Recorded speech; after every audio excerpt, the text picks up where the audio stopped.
Hello friends, welcome back to my channel Engineering Mathematics DJ Ganit. From this lecture onwards we are going to discuss vector calculus. Vector calculus is very important area of mathematics which is very helpful in understanding the concepts of engineering subjects like fluid mechanics or fluid flow through porous media, etc. So we are going to discuss calculus of vectors in vector calculus. We will discuss topics of vector calculus one by one in this lecture series. In this series, we start with definitions of scalar and vector fields, and in this lecture, we will discuss about gradient and divergence. So first we understand what is meaning of scalar and vector functions. For example, here I am writing two functions. Suppose f of x y z equal to x square into y square into z, and on this side I write another function which is also a function of three variables, and here I have this type of definition: x minus y comma y minus z comma z square plus x square. So if you find value of this function at any point in its domain, suppose I am interested in the value of this function f at point 1 2 3, then I will have 1 square into 2 square into 3, that is 1 into 4 into 3, which is 12. And if I obtain value of this function at this point 1 2 3, then here first component is x minus y, that is difference of first two components, then y minus z, that is 2 and 3, and z square plus x square, that is 3 square, which is 9 plus 1. So here we obtain minus 1, 10. So you can understand the difference between these two. For this function, value we obtain at this point is a scalar or real number or constant, and here value of this function at point 1 2 3 is not scalar, it is a vector in three-dimensional space R3. Now if you obtain value of this function at any other point, or if you calculate value of this function at any point in R3, then this quantity is always going to be a scalar or real number. It will always be in the set of real numbers. That is, value of this function at any point in its domain is a scalar quantity. So this is an example of scalar function, or another name is scalar field. And for this function, if you find out value at any point x y z, then your answer is always a vector in R3.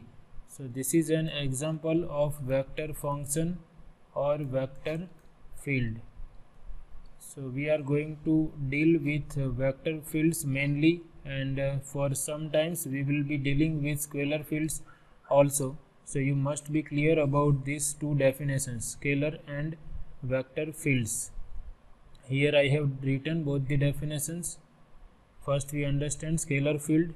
So as I discussed, a function whose value is scalar at each point in its domain is called a scalar field or scalar function. For example, f of x y z equal to x square plus y square minus z square. So this is always a real number for any point x y z in three-dimensional space. Here x y z, this function has its domain as space R3. So if we take any point in the domain of this function, then value of this function is x square plus y square minus z square, which is always a scalar. Therefore this is a scalar field. Similarly, f of x y equal to e raised to x minus y, this is also scalar for any point. For example, if you consider f of 0 1, then here we will have e raised to 0 minus 1 that is e raised to minus 1, which is always a real number. So here I have order pair xy. So for this function, domain is R2 or plane. So this is scalar field, a function whose value is scalar at every point in its domain. Similarly, a function whose value is vector at each point in its domain is called a vector field or vector function. So these are two examples of vector fields. F bar at any point x, y, z is given by this vector 5x, x square, x cube, which you can rewrite in this form also, where I, j, k are unit vectors in the direction of x, y and z axis. So here if you find out value of this function at any point x, y, z, then answer is always a vector in R3. Therefore this is a vector field. Similarly, f bar xy equal to x minus y, x plus y is also a vector field. So you must be clear about these two definitions, scalar and vector functions or scalar and vector fields. We can remember in this way also. Suppose I consider a scalar field, then it is a function from Rn to R, that is from Rn to set of real numbers. And if you consider vector field, then its domain is Rn and its codomain is not R.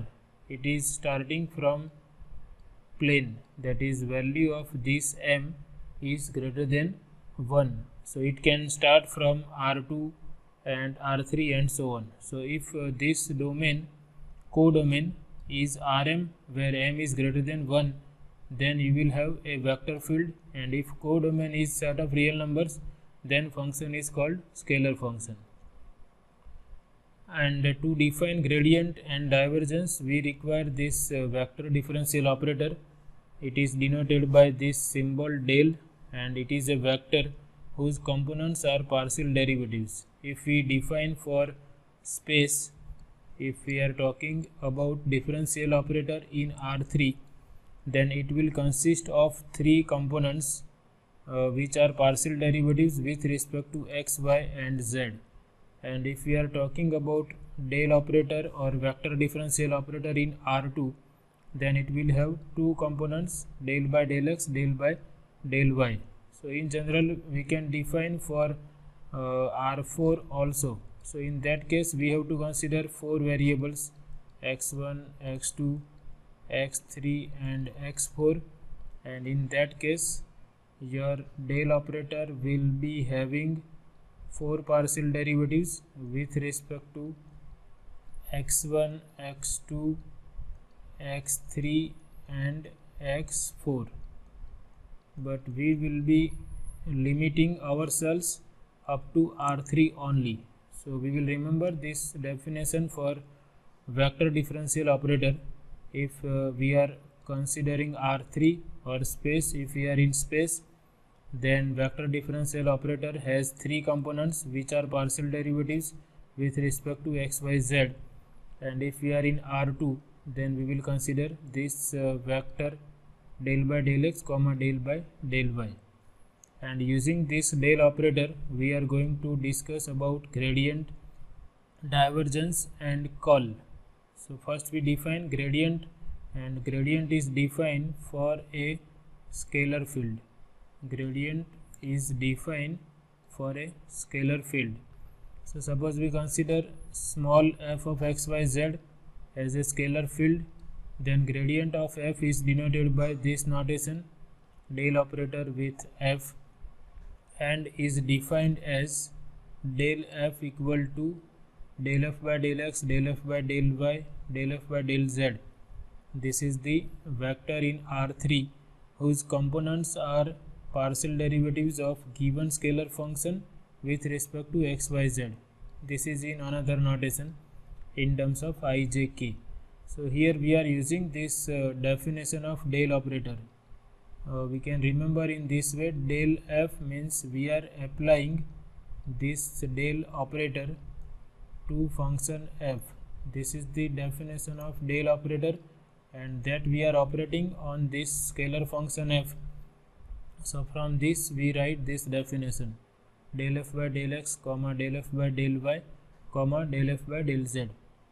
And remember, gradient is defined for a scalar field, and gradient of a scalar field will be a vector field. You can see gradient of f is having 3 components, so it is a vector in R3. Here I have taken one example to explain the definition of gradient. Here our scalar function is x square plus y cube plus z. By definition, grade f equal to del f by del x I plus del f by del y j plus del f by del z k. Our function is x square plus y cube plus z. So we differentiate first with respect to x, considering y and z constant. So derivative with respect to x is 2x plus 0. So this is 2x times I. Then derivative with respect to y, so it will be 3y square. X square and z are constants. Similarly, derivative of z with respect to z is 1. So this is our gradient, and we can write in this form also. Both forms are valid. And after that we define divergence of a vector field. Remember, gradient is defined for a scalar field, and gradient of a scalar field is a vector field. Now we are going to discuss about divergence, and divergence is defined for a vector field. So first I have taken one vector field in R3 that I have denoted by vector f bar, whose components are f1, f2 and f3. F bar is function of x, y, z, therefore its components are also functions of x, y, z, or they can be constant also. So this is the way how we will denote vector field in R3. F bar of x, y, z can be written as 3 components f1, f2, f3, where f1, f2, f3 are functions of x, y, z, or you can write in this ijk notation also. So let f bar is given by this f1, f2, f3, and we are interested in the definition of divergence of this vector field f bar. So divergence of vector field f bar is denoted by this notation, divergence f bar, and is defined as dot product of del operator and this f bar. We are familiar with the del operator now because we are in R3. It will have 3 components: del by del x, del by del y, del by del z, and we have to consider dot product with this vector f1, f2, f3. So divergence of a vector field is nothing but dot product of del operator and vector f1, f2, f3. And we know how we find out dot product of 2 vectors.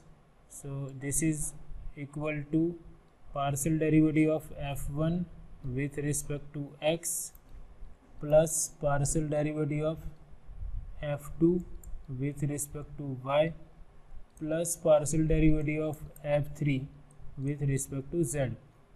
So this is the definition of divergence of a vector field. It is the dot product of del operator with f bar, and we will remember this. Okay, you just remember this, and this you can directly write down using the definition of dot product of 2 vectors. And here you can observe we define divergence for a vector field, but our answer will always be a scalar function or scalar field. So here we make a note that divergence of a vector field is a scalar field. And if we have a vector field whose divergence is 0, then that type of vector field is given a special name. It is known as solenoidal vector field. Solenoidal vector field means the vector field whose divergence is 0. So here 0 is a real number in this case. A vector field whose divergence is 0 is called solenoidal vector field, So sometimes they can ask you to check whether your vector field is solenoidal or not.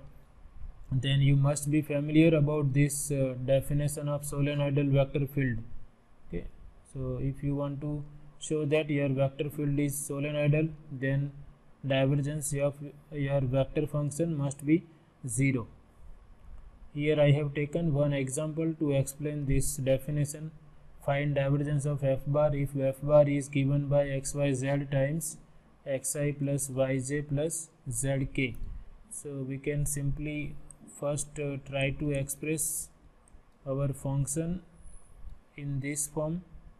Okay, our definition of divergence is require that our function must be in this form: f1i plus f2j plus f3k. So for that we multiply this vector by this xyz. So I will have x square yz into I plus x y square z into j plus x y z square into k. And now by definition, divergence of f bar, okay, if we recall the definition of divergence, this is equal to partial derivative of first component with respect to x plus partial derivative of second component with respect to y plus partial derivative of third component with respect to z.